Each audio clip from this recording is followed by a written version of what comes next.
we're working on that. But we're going to try to do those changes not slowly necessarily, but in a measured way, right? We want to be able to do something and then take enough time to see what the effect is, because any economy, including the Second Life economy, is pretty complicated, right? There are first and second and third order effects for everything you do, and we want to try to be careful and measure what's going on so that we don't paint ourselves into a corner somewhere. Yeah, so we're going to have to give this mainland price drop a little bit of time to sort of see what the effects are before we start changing other variables, and then suddenly you don't know what's cause and effect in what you're doing. Right. So, but we do have a lot in the pipeline of various kinds. In fact, I should take the opportunity to. You're not taking my people. You're not taking my people. Delete that link. Somebody got to delete that link.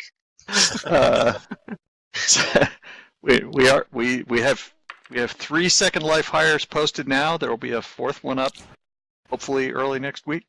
Very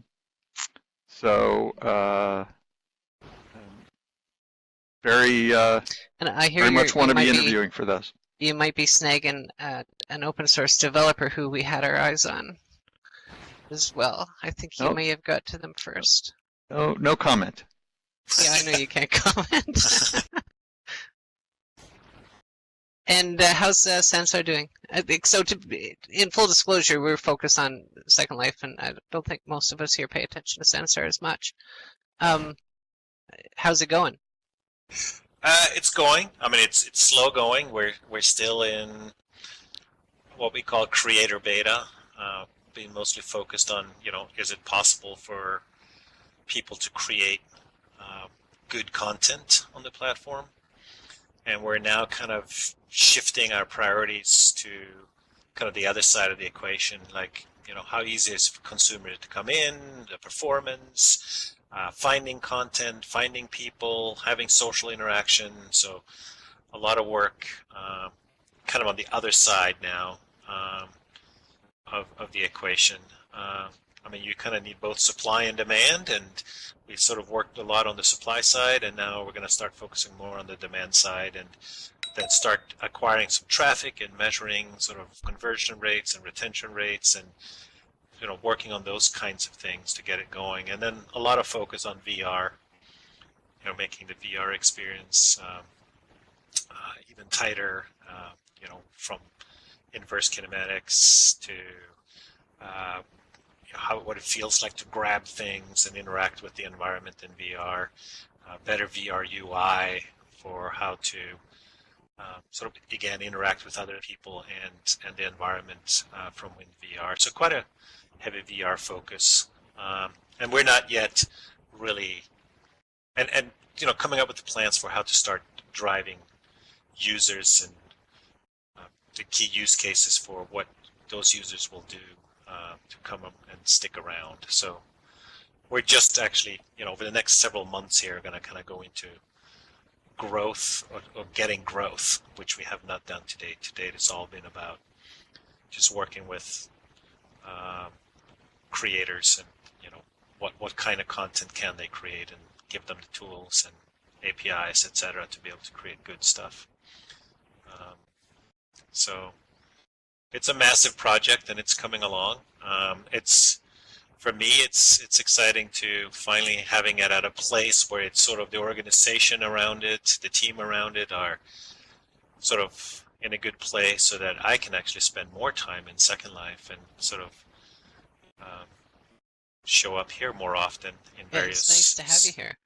Yeah, it's great to be here. I've last year was a little weird for me for had some personal health issues to deal with as well, but I'm good now, and between Sansar and personal health, I've not spent nearly enough time in Second Life over the last year or so. So I'm looking forward to come back and spend more time with the Second Life team and in the Second Life product. And again, Sansar was never intended to be a replacement I mean, the Venn diagram between Second Life and Sansar does overlap quite a bit in some ways, but they're two separate products with two separate, completely dedicated teams, and we just happen to have two products that share some similarities, but there's also a huge amount of differences. So we're not taking the gas. Ironically, I mean, so when I saw your name, I was a little bit like, uh-oh, the last time Ebbe was here. I dropped the bomb. There was a bombshell. But interestingly, the overall concern, I think, from the community was, oh my gosh, Linden Lab is, going to work on Sansar and Second Life is going to die. But in fact, the result turned out that Second Life, if anything, grew in feature set and stability and all kinds of things by quite a bit more. So it seems that a smaller development team has been able to accomplish more than they were before. Yeah, I mean, no doubt that and this is credit to to Oz and Grumpity and Patch and all the players on the team, that what they've been able to accomplish, even though yes, they did lose some resources for us to invest in Sansar, but they did more. Their focus. Honestly, we saw more positive change in the years that Sansar has been in development. What's it, 2 years now? And I think that's due to their focus and prioritization, and I think maybe in previous years there were less red tape and maybe also less wild investments in areas that weren't necessarily as relevant to what you all want and need. So I think it's just been smarter investments and from a highly dedicated and awesome team. So that's what you're seeing. So third-party viewers used to have the advantage over Linden Lab in that third-party viewers had the smaller team, and we didn't have to go through all the different departments and all these things. We had less sort of not regulations, but just perhaps less organization, but in a fairly good way. And so third-party viewers were able to sort of innovate a little bit quicker, I think, than Linden Lab. But as of lately, we just struggle to keep up with you guys. Slow down, would you? Please. No, we don't want to slow down, but no, it's just a ginormous product too. When you think about all the aspects of Second Life and Sansar, it's kind of crazy, complex products. Consumer experiences, creation, markets, compliance, server infrastructure. Communication. It's just.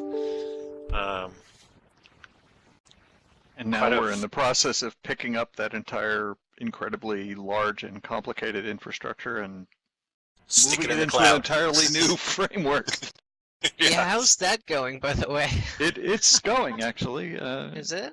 We're making progress, yeah. We've got a couple of very small things have moved out to the cloud, and some bigger things we have actually run experimental regions on cloud servers, and it worked. There were some functional limitations that we have to do a lot of work to solve before we could begin doing regions that ordinary users can get to. Yeah, I was going to say, have you tried putting 50 people in them? We've tried putting a lot of users in them. I don't know if we got as high as 50, but actually the performance was excellent. So we're pretty optimistic about that. But it was other issues that we have to deal with, not performance. So we're making progress. Is that something Sansar will be moved to as well, or is Sansar being developed on that platform already? Sansar's already there. Yeah, Sansar led the way in a lot of sense for excellent. How to be completely on AWS. Isn't that funny? Because in some ways the perception has been that Second Life has been sort of the testing ground for sensor, sort of SL being, the prototyping and then perfecting it in sensor. But in this case, I suppose it's sensor. Yeah, It goes both ways. there's definitely some movement in both directions, but a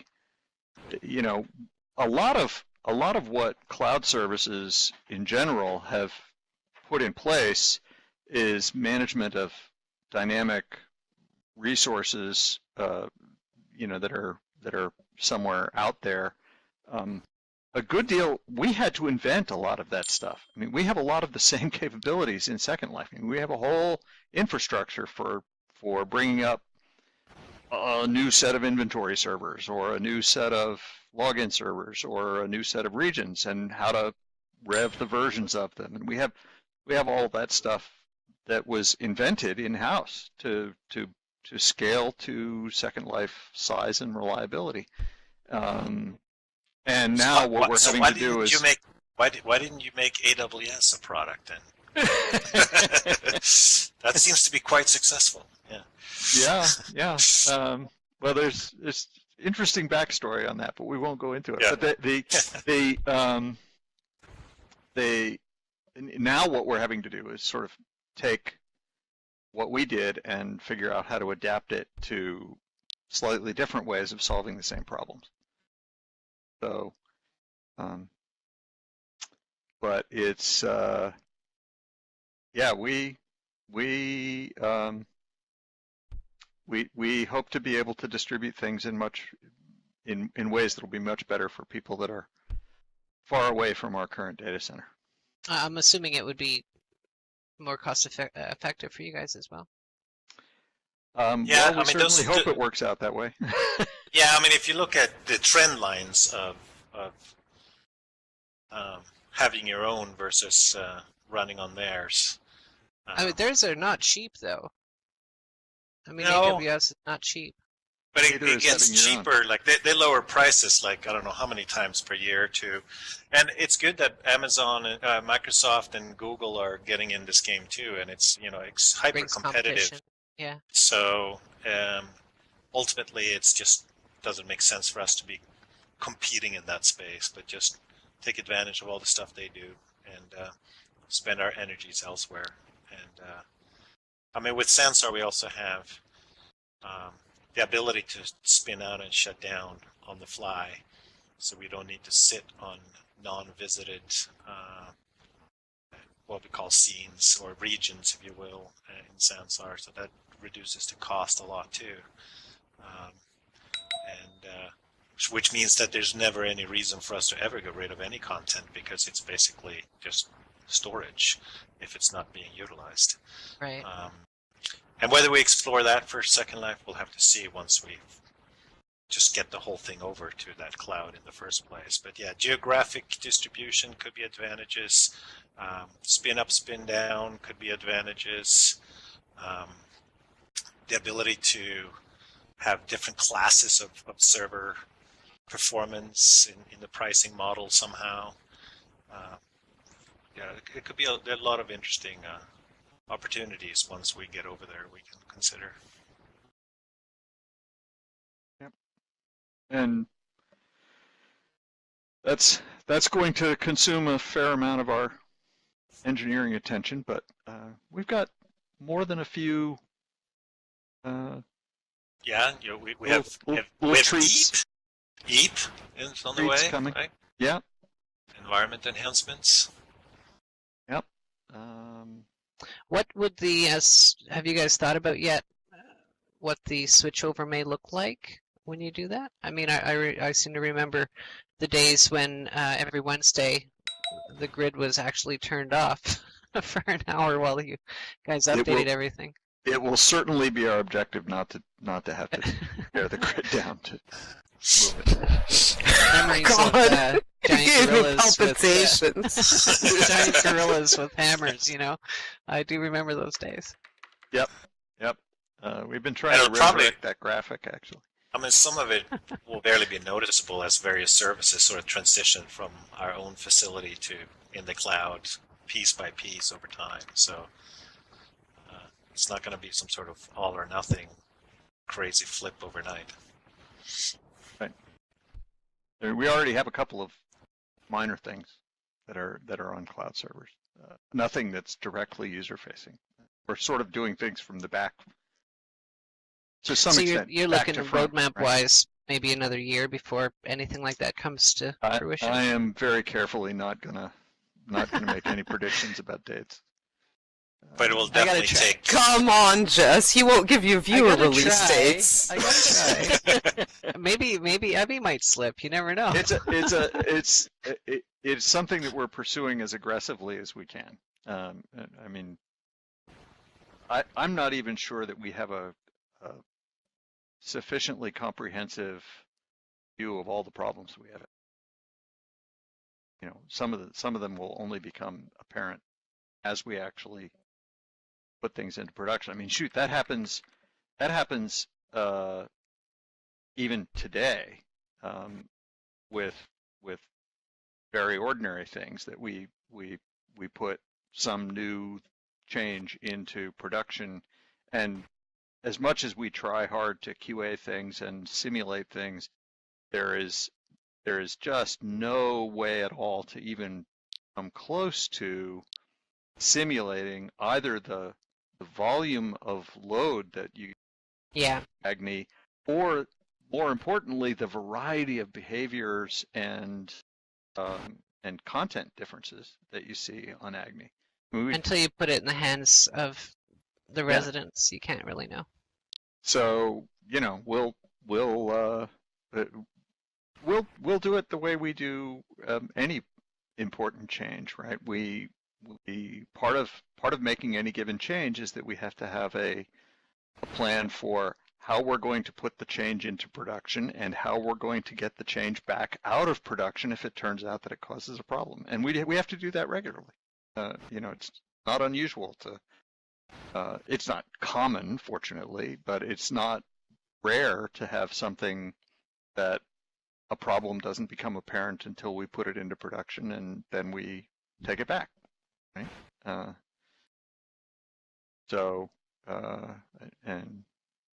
And then go away and fix it and try again, usually in a week. I mean, that's what the server release channels are all about. Simulators, we can put them out and see whether or not they're causing a problem. And if they are, then we either leave them alone or roll them back to the old version, and then we try again with a better set of code the next time. So, you know, at some point, it will probably end up being true that some release channel will be on cloud servers when the others are still in the data center. But we haven't gotten near that point yet, so it's not nearly. How long before you're near that point? Yeah. Gotta try. Okay, I gotta throw Oz on the spot a little bit here. Actually, I don't actually know, but do you have mirrors in Sensor? No, we don't. Oh, you don't? Damn it! No. Damn it! You know, mirrors would be highly really nice. requested. Highly requested, but I don't think it's even on the current roadmap. Darn it! But we keep trying. Someday, yeah. We keep trying. Yeah, when the I was kind of hoping you had it in Sensor. So that you could ultimately also get it in Second Life? So I could say, there you go, Oz. You see, we can have it in SL. It's in Sensor. Yeah. Well, they're mirrors in other products. Yes. So it's not a matter absolutely. of it's possible or not. It's just whether exactly. You know, it just needs somebody like I don't know, Linden to put his foot down and say we want mirrors. Make it happen. Just saying. Well, I mean, you can fake mirrors in a way that is, you know, less has less potential for serious performance issues. We have. I see some artists here. I see Brian is here, and I'm sure they would like mirrors too. Yeah, and if you make something that kind of looks like a mirror, but it's actually just another version of your avatar being rendered. Because an actual mirror in itself, if you want to mirror the entire environment and everything that's going on, Yeah, it becomes someone puts up a very mirror difficult. against a mirror, and now like, whoa. So Now, this is Second Life, Ebbe. They would build a carnival hall of mirrors. Yeah, they would. They absolutely. There would be 95 mirrors, all at weird angles to each. yeah, 2 FPS. Okay. Yeah, and that's, I mean, 0.002 FPS. a challenge in Sansar is that we're trying to make sure that everything can run at 90 frames per second. Yes, that's the thing with in VR.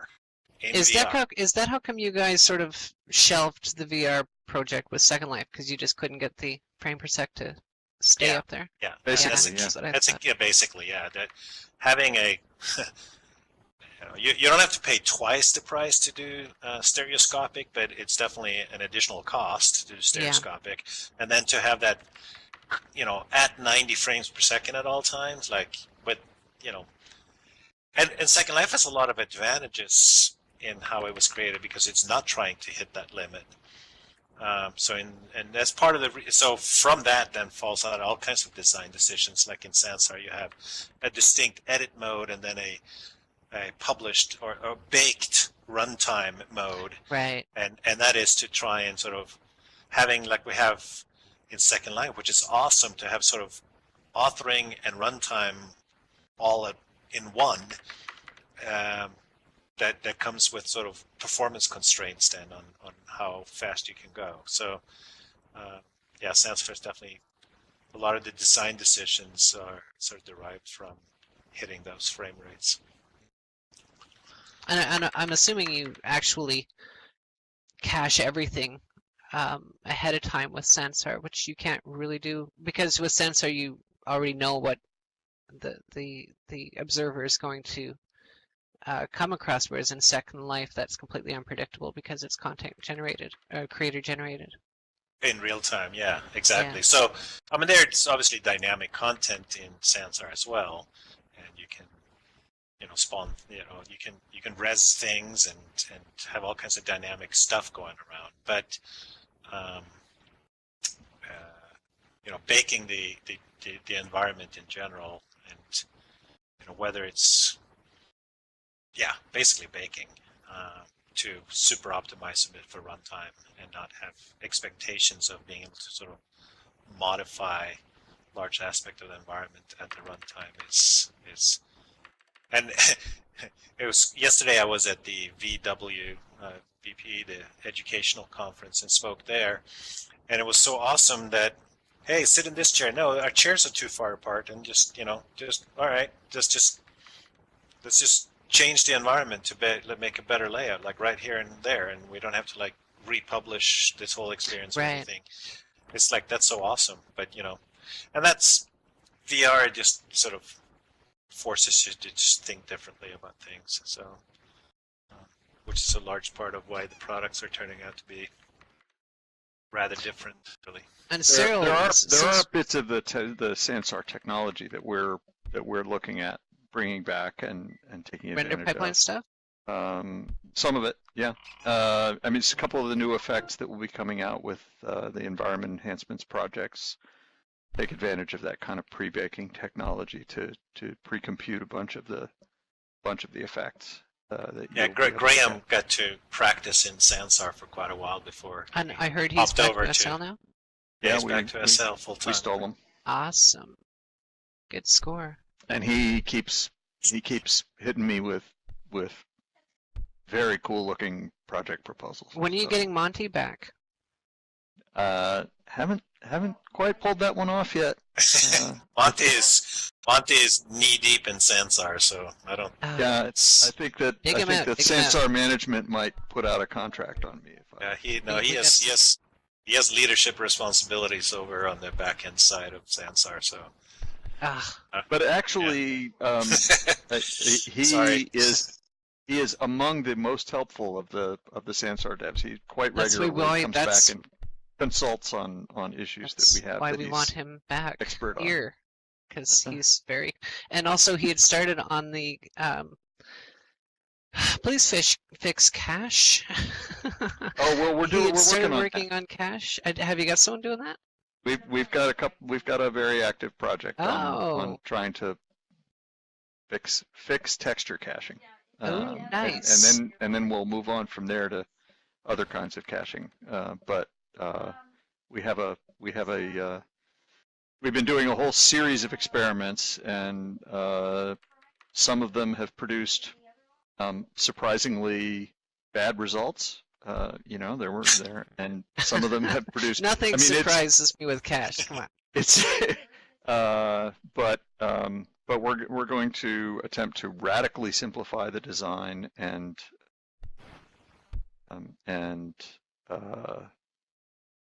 try to actually make the cache a big advantage. Right now, our analysis is that the cache is actually not that much help. No kidding. So it really That's doesn't. news to me. I had no idea. Depending on the kind of network connection you have and the kind of disk you have and the kind of graphics card you have, it actually can be better performance to just not cache anything and just re-render everything off the wire every time. Now that's an edge case, but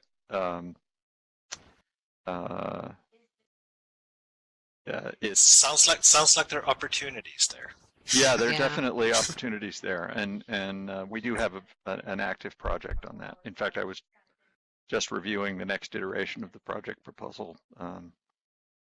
next round of things to try just before we came. Well, given the amount of times, the amount of problems that we see get solved by just wiping cache and starting fresh, cache we know is problematic, and then you get people who change their cache sizes and various things, and larger cache quite often is worse, smaller cache is sometimes worse, and it varies so much. It'd be really nice to have that sort of dealt with somehow. I mean, I remember when Monty, before he was switched over to Samstar, he was looking at the cache, and I remember sort of expletives being mumbled under his breath about from Monty? the mess. Well, it's not as bad as it was very early in my tenure when we discovered that we actually at one point fairly early in Viewer 2 we discovered that the cache had a 0% hit rate. We were spending a lot of time and energy writing the cache, and then because there was a flaw in the routine that fetched out wasn't of the actually cache, using it. it was never actually using any part of it. So that was kind of embarrassing. Interesting.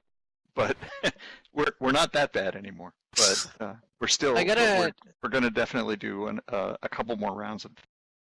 Legit question from Enserial.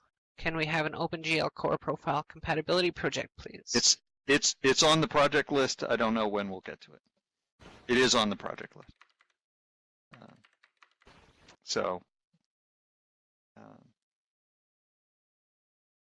The cache. So there's, we say the cache. There are actually several caches. It is different, yeah. Right. There's the texture cache. There's sound cache, object cache. There's the sound cache. There's and there's of course your inventory cache. And we'd like to make all of them more effective. But at the one the name cache, yes. The one we're focused on at the moment is the texture cache. Because the one that has the biggest opportunity to improve the rendering time, and especially, I mean, it should be true that when I come here, for example, the only textures I have to load from the network are the ones on your avatars for people who are wearing new avatars, right? Because I spend a lot of time here. And so all of these textures should basically always be in my cache. And that in general, I don't think that's going to require, I think someone asked about it in chat a little bit, that's not going to require that I designate this as a high priority place. If I just spend more time here, those textures should be the most recently used ones. There should be a usage, right? Yeah. So it should just behave properly without any explicit control.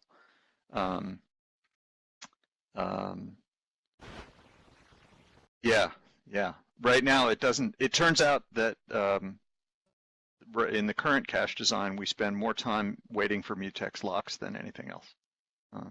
A question came up here about, I see questions flying through here now, so, and I see we have a fresh audience. Welcome, everybody. Word got out that Ebbe's here. Uh-oh. Sorry about that.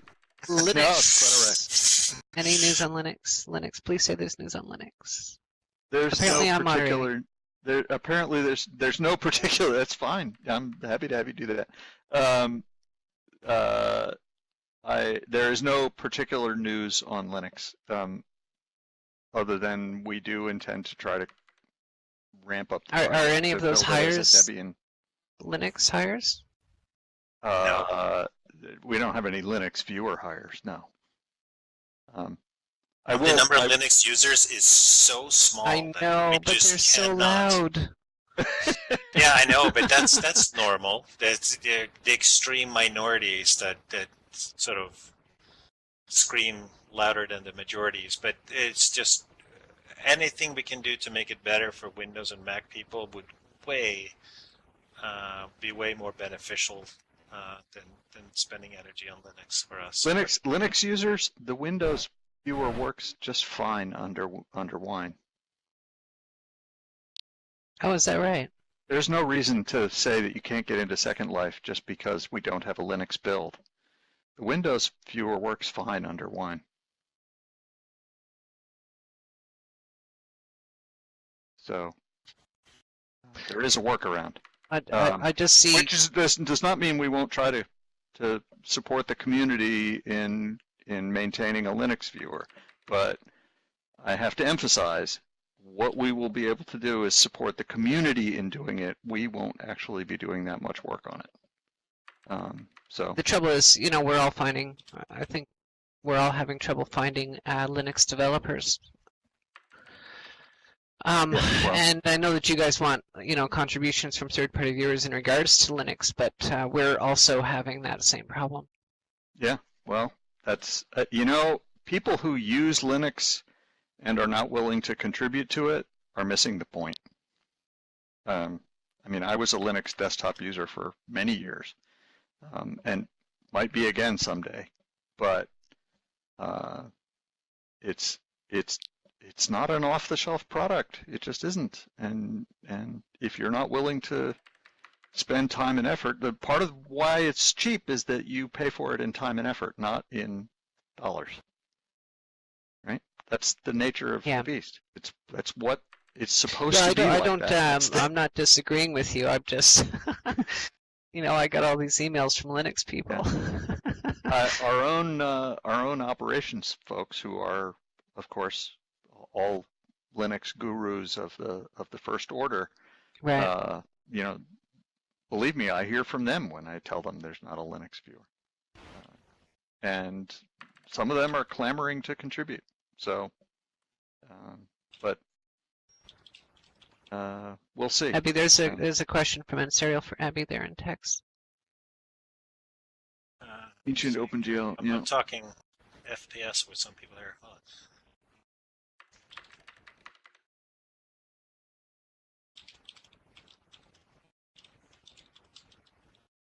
Yep. And Sarah, you're echoing Graham's project proposals. So as soon as we get some of the real serious bugs that need attention dealt with, like the fact that the cache isn't very good, we'll get to doing some of that other stuff. Yeah, I'm gonna have to have I'll speak to as to whether Second Life is going to attempt to go beyond OpenGL or take more advantage of the GPU. I don't know what you guys. We'd very much like to. It's worth pointing out that Sansar's platform requirements are rather dramatic, even aside from VR, are rather dramatically higher than Second Life's. If I was to say that we're going to spend a bunch of effort and do very fancy GPU-based things that Sansar does now. We could certainly do that. What I'd be doing is turning my back on a third or more of the Second Life users, and I'm definitely not prepared to do that. Because they Closer to actually 2/3. Yeah, they don't have hardware that can run because that the system, style right, gotcha. system. They simply wouldn't be able. We wouldn't be able to do it. We would have to say to them, the viewer won't work at all. Not the viewer will work poorly. The viewer won't work on your machine. We're not going to do that. Grumpity would strangle me in my sleep before she'd let that happen. It's funny. Sansar is faster. Sansar is faster than Second Life on higher end systems, but it's slower on lower end systems. Right. Well, and the minimum requirement has been growing just with Second Life, although you guys have been mitigating that somewhat with jelly dolls and various methods like that too. So. Oh yeah, I mean it's lots of performance improvements have gone into Second Life, and 64-bit was kind of a nice move as well for the people that are. Well, especially for a crash rate. Yeah. The crash rate is appalling on 32-bit. And we have 64-bit users running 32-bit, which just baffles me. I don't. If you can run 64-bit, why not run 64-bit? Did choose explicitly do that? Don't we? Yeah. Yeah, there are some people just seem to be allergic to upgrading their system, no matter how much better it's going to be if they do it.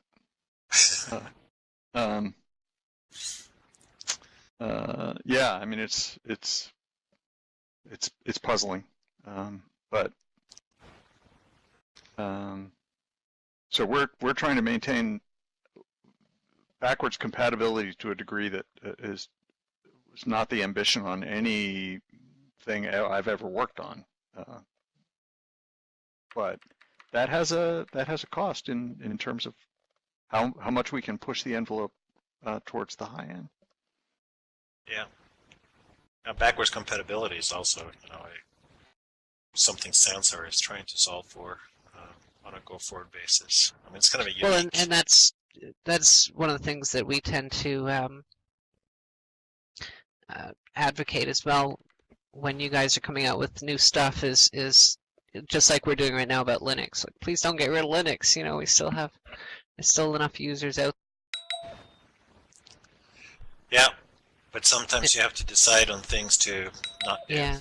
Actually, decisions of what not to do sometimes are more important than what to do to get focus. And this is part of, where the team, I think, has done so well over the last several years is being really smart about what not to do and where to focus their time and energy to make Second Life so much better than it is today.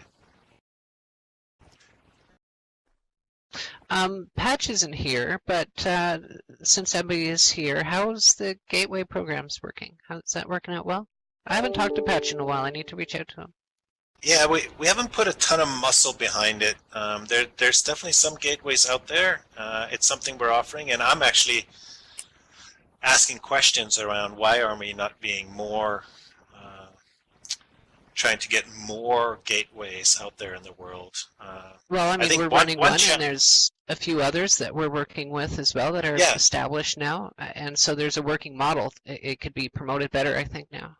Exactly, and so, I mean, I think one challenge of Second Life, which is also why it's so awesome, is just the incredible breadth of types of content, types of communities, languages, cultures, and us marketing Second Life as just a thing and drive a lot of users through kind of the front door. There's no way we could ever sort of really successfully target all these unique communities and cultures and languages and stuff. So putting more power into your hands and other people's hands to successfully attract audiences for their content, their experiences, and their communities, their events, what it might be, is kind of how I feel we can get sort of better scale on customer acquisition and more relevant customer acquisition. So that's where place pages and gateways kind of come in as attempts to help you guys attract audiences for your stuff. Right. because we're not likely to be the best at shoving the right types of users at you. So it's, giving you the power to pull audiences into your stuff is, I think, is important. So, Well, and if the retention rates are acceptable, competitive even with Linden Lab retention rates, then within the gateways, I mean, then it just makes sense then to promote the gateways more. Yeah. Not promote existing gateways necessarily, but get more community members involved in forming their own gateways. yeah, and it's kind of a slightly different type of customer almost. I think about customer acquisition and where to go get those customers and get the whole onboarding experience for them into your experience, and how do you then get return on that investment of doing all that work is kind of a unique type of customer that can do that. It's not necessarily your, even super successful region owners that have great communities don't necessarily have the skill set or motivation to Right. do that. So, but we know in the past, Brazil was basically lit up by a gateway back in the day, and that was kind of like through a partnership with a significant media player that could actually put a gateway in front of a localized gateway in front of a lot of users, and that sort of made Brazil sort of become something out of nothing in a hurry that we And the wouldn't Brazilian necessarily. community is still growing crazy strong.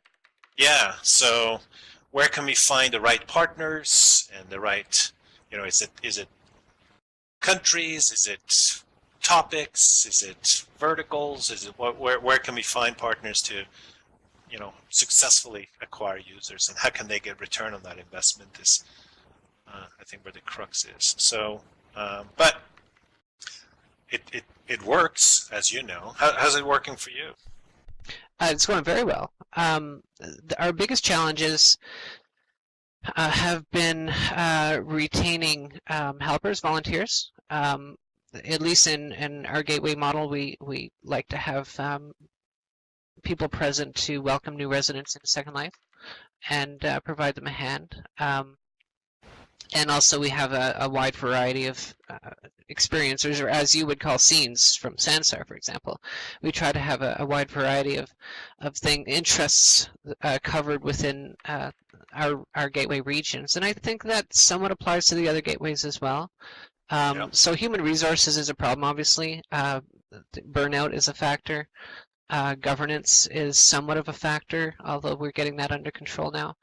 One of the things that would be very helpful. Oh, Oz, I'm going to put you on the putting you on the hot seat again. And Grumpy, one of the things that would be really helpful for the gateways, and perhaps especially landowners, and since you guys are talking about doing land things, it's a good segue into estate management improvements.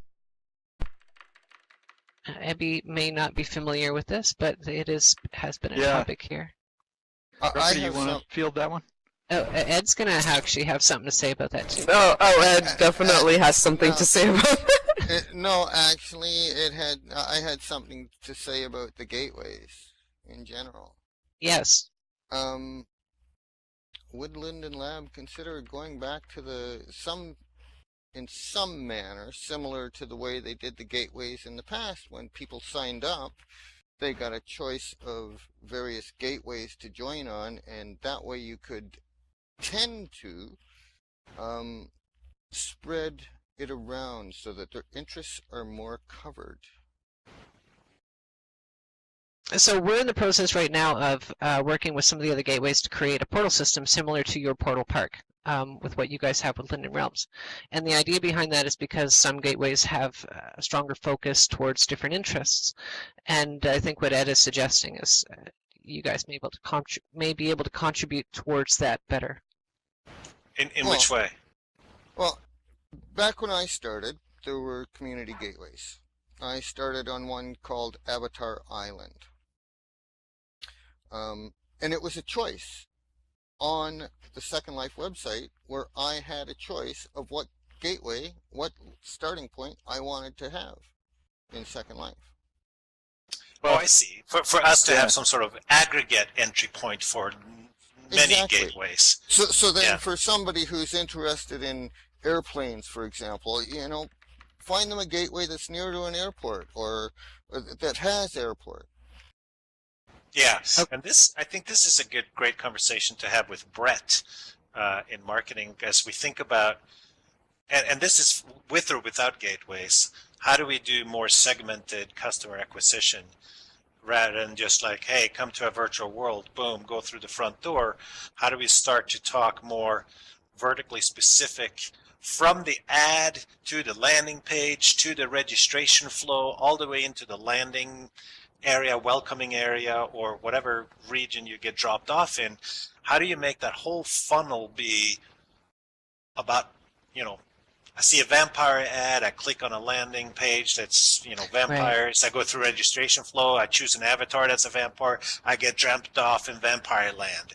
Or romance, or education, or whatever it might be, rather than sort of having what feels today kind of like, oh, there's an ad, but then I get dropped into sort of something generic that doesn't match with what that original sales pitch was all about. So there's some work going on in this area.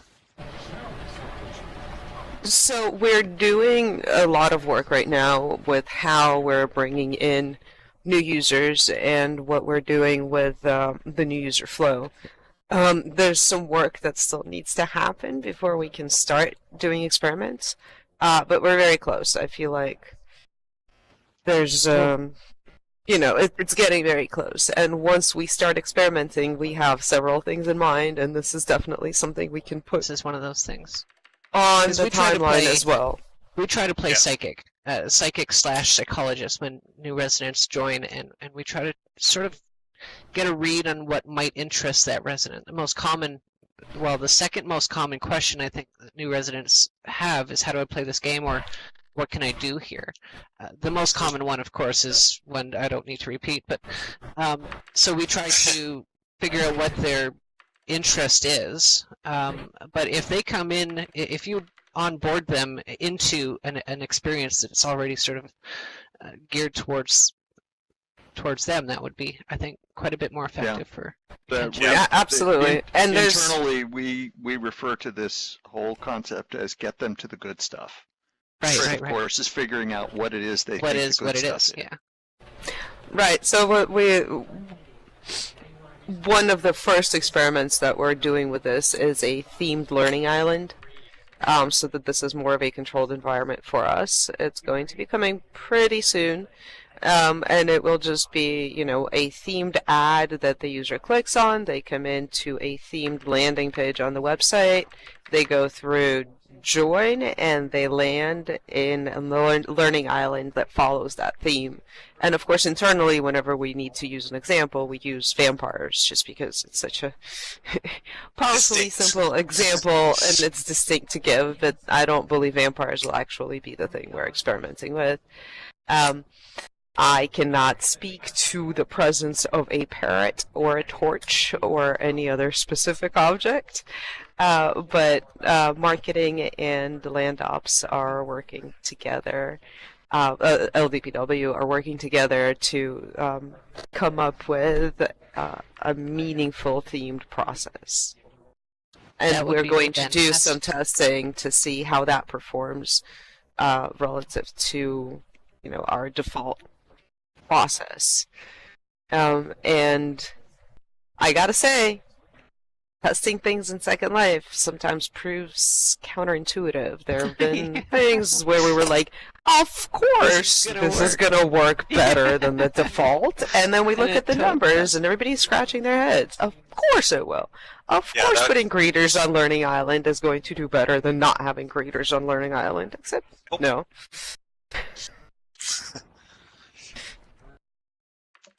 Sorry, go ahead, Ebbe. No, I was just saying that with some of those interesting learnings, so specifically like you just mentioned, that we A/B tested with and without greeters, and it didn't help us to have greeters, so we could save that cost and not lose any conversion.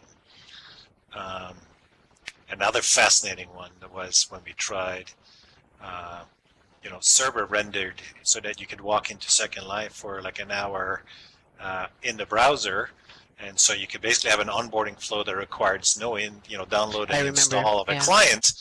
That also did not in the end actually show conversion rates that made it worthwhile for us to invest in that further. So and although we all assumed that it obviously would be doing much better, it's like, no, that's not what we found out. So Well, the we're obvious is finding, not always surprisingly, the right we're answer. finding that I have to be careful how I word that now, because I know I'm not allowed to speak of it. We're finding that people who should have a difficult time giving their intellectual age installing the viewer and getting into Second Life are managing to do better getting into Second Life than, let's say, 20-year-olds or 30-year-olds or 40-year-olds. And that's a bit of a shocker, since I think one of the biggest hurdles to new user retention is the difficulty of, you got to create an account, choose an avatar, download the viewer, install the viewer, launch it, come in world, and wait for what seems like forever for everything to go from gray to textures, and so that's a bit of a surprise. Maybe it shouldn't be. The younger generation are pretty good with computers these days. Yeah. I do remember the viewer-based or the browser-based viewer that you guys were trying to do. I did think that I personally didn't think it was implemented well. However, I couldn't have given you a suggestion on how better to do it. I think the lack of inventory was part of that problem. Oh, we did a version that had full Was there a inventory. version with inventory? Yeah, with inventory, and it still didn't do. It was Yeah, this wasn't identical public. viewer. It was a secret experiment we did. I see.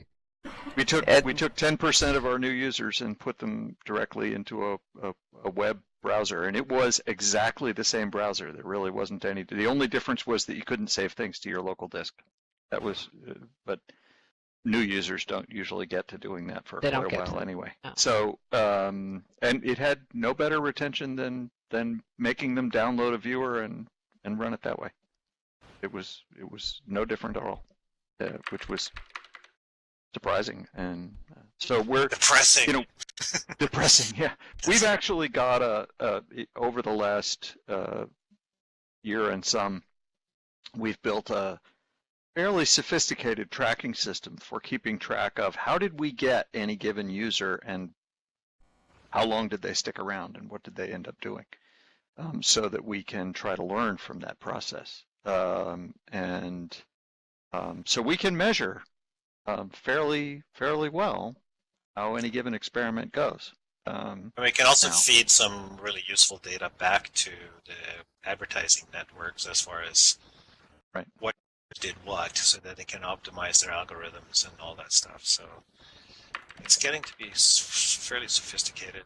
But I'm hopeful that sort of more themed onboarding experiences for more and more unique, distinct user types will be helpful. But until we see the numbers, we won't know. Something we'd like to see, and you guys have the moles for it. We've got a lot of challenges with the gateway and onboarding new residents. One of them also is providing them free quality content. Avatar, you've got library avatars, and they're actually very good. But we'd like to, so we've approached different content creators over the years now, quite a few actually. It's very difficult to get sort of useful content out to new people that we can offer for free. Yes, there's plenty of templates on Marketplace, but they all have these requirements that you can't sell it for, or it has to be sold for more than 10 Linden, or those types of things. It would be really nice and I think very useful. We have a freebie store in our gateway, and we're always trying to improve the inventory that we have there of things on offer. It'd be really nice to see, and I think it would help you guys too, is if you put a mole or two into creating just some nice content for new people.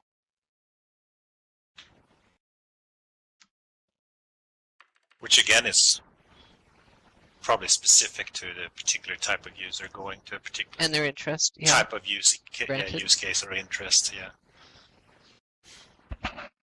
They love free stuff, though, and I mean, we do try to introduce them to the idea that they can make money in Second Life. We have lots and lots of experience with the fact that if you offer people free stuff, They expect more. no, what you get is Okay. a lot of existing users who come and create accounts to get the free stuff. Oh yeah, of course. And that kind of pollutes your experiment. But which is not to say that there aren't aspects of that we're thinking about doing. So the freebies question is always weird, but I think the objects that are usually offered in a learning environment are not the sort of freebies that existing users are necessarily clamoring after.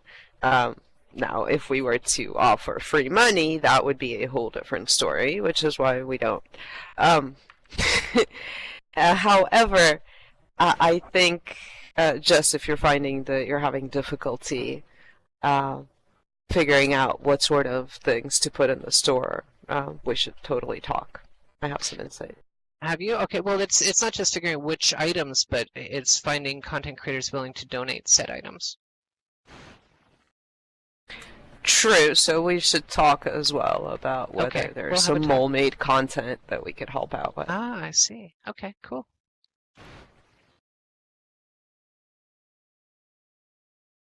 Oh, and there was something else, Grumpy. Inventory texture things.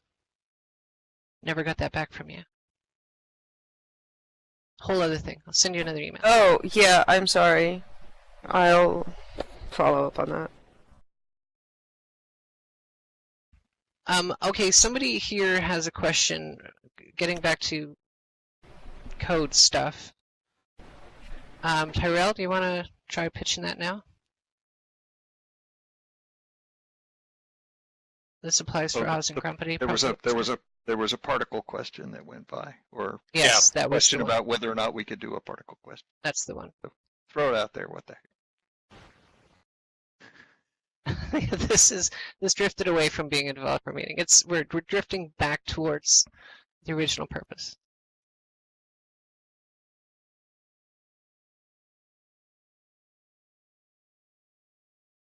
And we're all waiting for you, Tyrell. No pressure.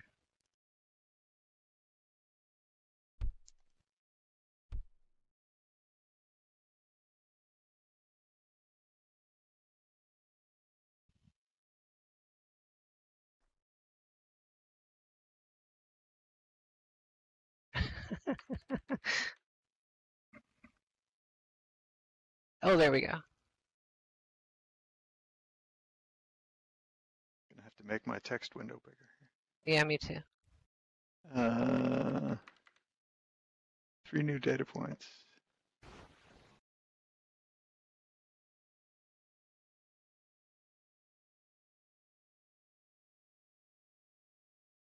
Oh, I see. Oh, It always has to start with the Jira. right. That's kind of an interesting idea. Feature request JIRAs are good.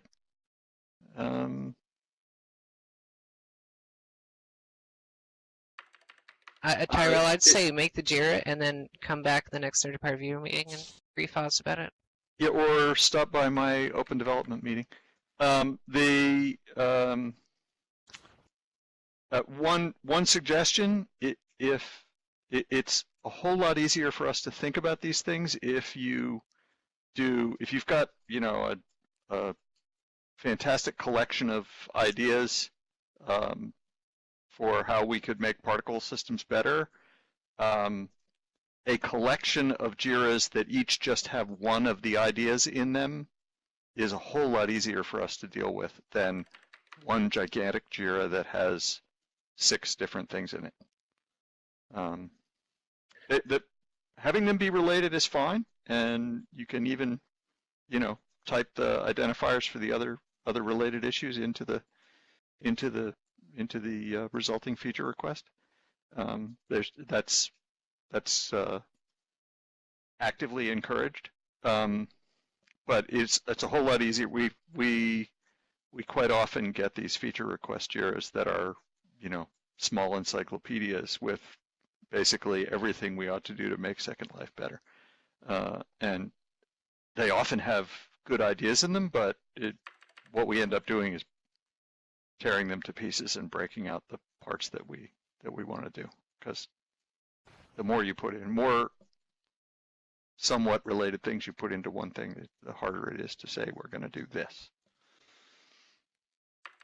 But that, yeah, I totally get the midpoint idea. That's an interesting idea. Don't know. I have no idea whether that would be easy or hard, but I can see where it would be useful as a scripter. Personally, the improvement to particle systems that I'd like to do is to give you a particle system editor in the viewer that just sets the properties directly, so you don't ever need to write a script.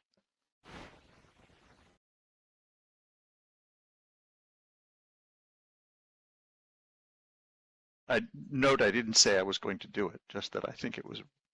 You'll never get a commitment out of us. You can try. I try all the time.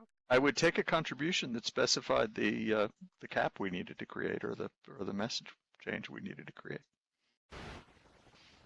Then I'd only have to do half of it. Hint, hint.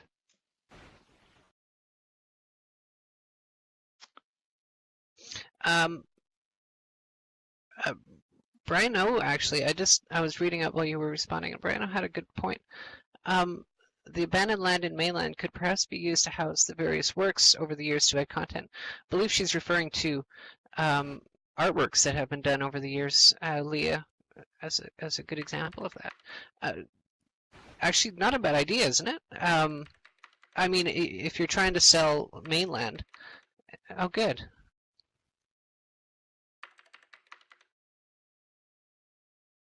Over the years, we've had a lot of conversations about how to best use the abandoned mainland, and kind of how to deal with that. Hopefully, there will be less of it for us to discuss, rather than figuring out what to fill it with. But yes, definitely housing artworks, doing some landscaping, lakes and parks, birds with trees, and various other options that are open on the table. Birds with trees? Or trees with trees birds? with birds. Whatever. It's Second Life. It could go both ways. Everything's possible. So I don't know how much longer Ebbe has, or Oz, or Grumpy, or any of us for that matter. Who's got more questions? Anybody got questions? Seems to not matter if it's specifically developer at this point. Oh, and so I already asked that. About the media changes, and it sounds like we may as well start a QA without it.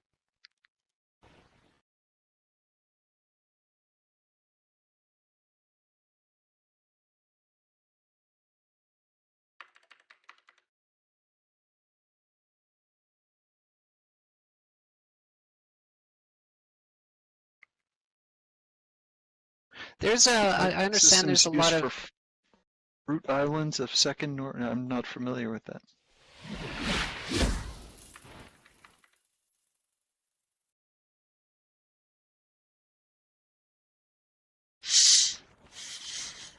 Right. Yeah. Well, we can't do anything about the content. I mean, that's.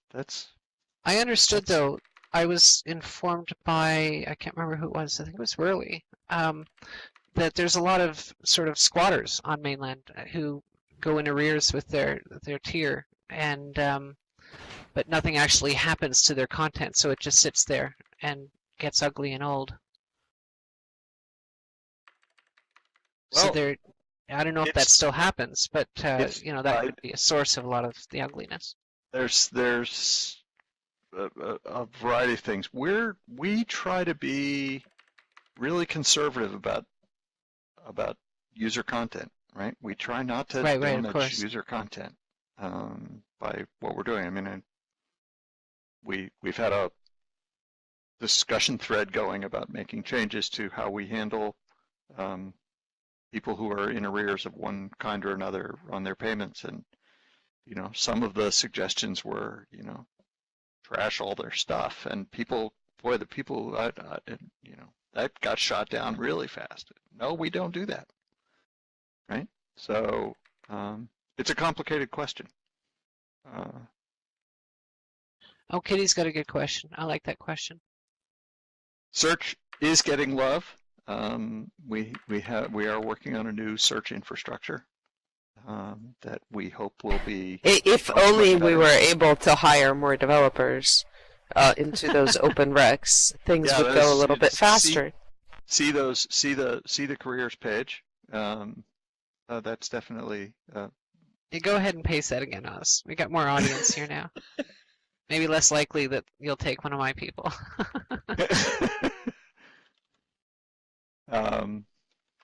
Yeah, I mean we have a couple of slots for that. We definitely would like to improve the in-world search infrastructure in general and make it better instrumented so that we can tune it better and we can learn from it better. Parcel privacy for prims. Parcel privacy. Yeah, we've got parcel privacy. I mean, it's just jumped in my head. It's so obvious, entirely impossible, but just so obvious. You have parcel privacy for voice, and if your avatar is in your parcel, people can't see your avatar in there. You set it up so that you can't see this neighbor or their stuff. Well, see then what you get is the land looks empty to everybody. True. And that's not really the effect we're after. I mean, we always have derender in the viewer, of course. Right. Yeah.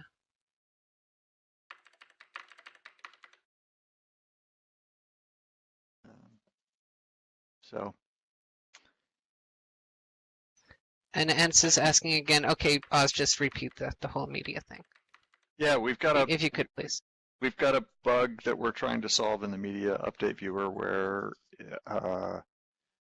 some of the media handling processes, the Dualahan helper processes that get started, don't exit on Windows 7. And that keeps upgrades from working. And one of the things that we are most conservative about in viewer land is trying to make sure that upgrades will always work, because of course if you put out a viewer that's got a problem and among the problems it has is that you can't upgrade out of it, then you've really imperiled users' existence. Right? What's Oz, you got any rough numbers on Windows 7 users, percentage-wise?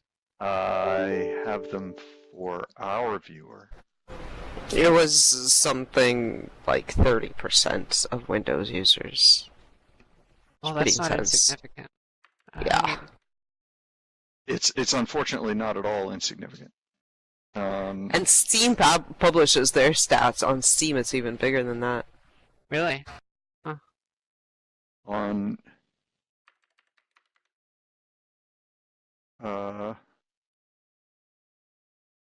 if you combine all the flavors of Windows 7, it's low 20s%, something like that, around 20%.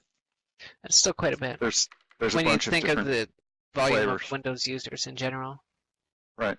I mean, the biggest flavor is 64-bit Windows 7 with Service Pack 1, which is 17% of the users on our viewer.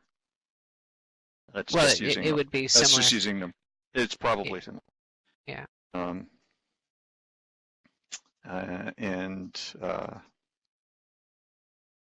It is worth noting that Windows 7 does not have as good a crash rate as Windows 10. That doesn't seem to be a selling point. We still have That 64-bit seems to users be running a 32-bit. weird way to put it. Windows 10 has a lower crash rate than Windows 7. That's You will another like your area. Second Life better if you upgrade. Well, we've been Right. telling our 64-bit users now for a while to use 64-bit, builds, but Yes, that also makes a huge difference, obviously. Roughly speaking, 32-bit versions crash at least twice as often as the 64-bit versions in our stats. so anybody here up along the railings using 32-bit on a 64-bit machine, please don't. Yeah, and you almost certainly have a 64-bit machine, whether you started out that way or not. I run 64 and 32, both on this machine, because I can run with totally different settings that way. Yeah, there's that advantage. Depending on what you use the learn to speak, Jess. Use the Yeah, viewer. my primary is for- always on the 64-bit viewer. Yeah.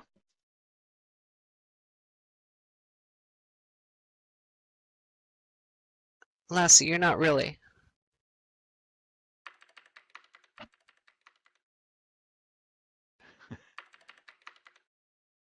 Okay, Lassie is officially, I'm just saying, I'm disowning Lassie. He's not on the team anymore.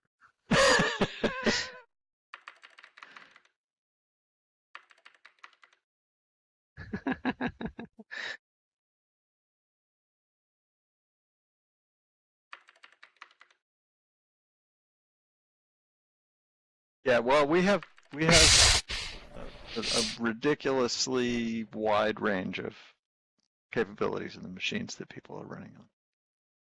Yeah, it's actually fascinating because really takes all kinds. There are people with Yeah. really high-end gaming machines and just stratospheric specs, and then there's people who I think are basically just seeing text. We still have people running Phoenix, which doesn't work, like, at all. I don't even know how they're on it, but it's completely text-based at this point.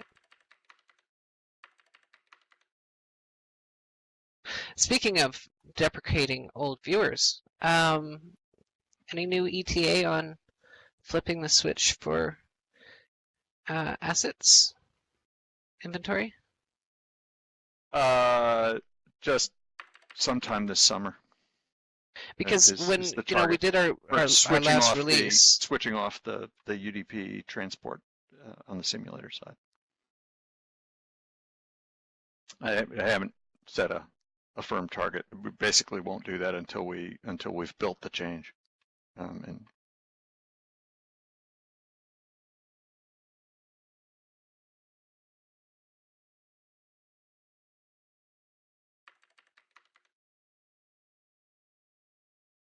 so we have Ebbe Linden here, which is a fine and rare occurrence. Anybody else have any questions?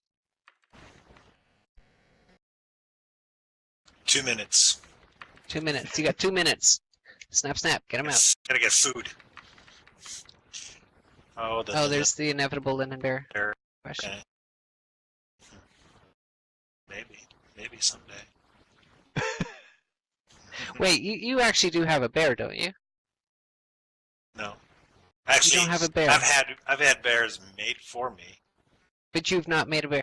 Because it used to be a requirement. I've been around since then. It used to be a requirement that new hires had to make a bear. Guess no one has We one still to kind make of me. have that.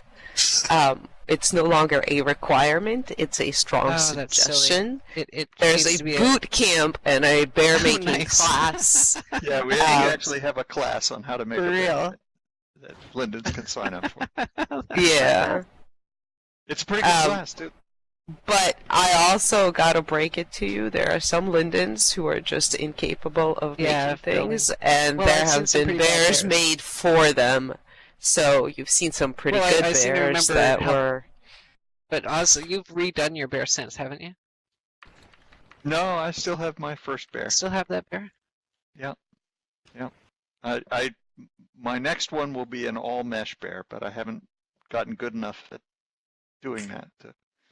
I'm thinking, Animesh might push me over the Oh, I can't wait push till me over the Animesh. edge. Bring I could do Animesh. an Bring it on, Animesh please. bear. Hurry up. Bring Yeah. Animesh. We're working on it as hard as we can. The coming. whole breedable pet scene is just going to explode. While we were in this meeting, I got a notice that the Bakes on Mesh project viewer is ready. Nice. Ready to be built as a project viewer. QA has signed off on it, so you can expect a Bakes on project Mesh viewer. soon. Project viewer. Initially, it will only be good on a DV, but that will change relatively quickly. Okay, just before Ebbe leaves, I just want to. The other day, I was on an alt, granted, mind you, but I was at a club, a dance club, and I saw Linden dancing with residents in that club, and it was such a wonderful thing to see. And I just want to. I've said it before, so I'll just say it again. Thank you for Ebbe for encouraging Lindens to interact with the community again. Absolutely. I mean, that's it was kind of a weird place we were at when I first got here. That Lindens were sort of more than encouraged to not participate. And so Yeah. we're all for. I think it means a hanging out lot with to you the guys. residents. Yeah, it means a lot to the residents. There Well, was that's- actually kind of an assault plan. Like, Ebbe got here, and there was a list of things where, we were waiting for him with. There was a group of people who were This like, needs to change. all That right, needs to let's change. start with this one, and then we gotta get Linden's in World. That's ridiculous. And then there's the Yes. TOS change. Let's talk about that. So, and much props to Ebbe. He came in and said, this is nonsense, and that was that. Yeah, it's fantastic. Lots of great Yeah, changes you guys have been doing. Yeah. So it's worth pointing out that there are Lindens all around you. You just don't know it because most of them prefer to spend their time in world in alts. Right, of course. It's I can tell you from personal experience, many times personal experience, that if you Yeah, wander I can around as a relate. Linden in world, it's a little bit I can- like being bred. I'm on alts quite a bit. I mean, my name tag says I only look like Jessica Lyon. It doesn't always work though. I'm always Ebbe Linden. I don't do alts. And That's fantastic that you do that. I just take it on the chin. I rarely do. I usually more fun. Yeah, of course you A do lot that. of Lindens don't. They prefer to be able to spend their time as. Well, I resident. gotta run. Thanks. Thank you you. guys for having me, and Thank you. seeing Hope to more see you again real soon. Yeah. Cheers. Bye, everybody. Bye bye. Thanks, Oz. Thanks, Grumpy. Thanks, everyone. Have a great weekend.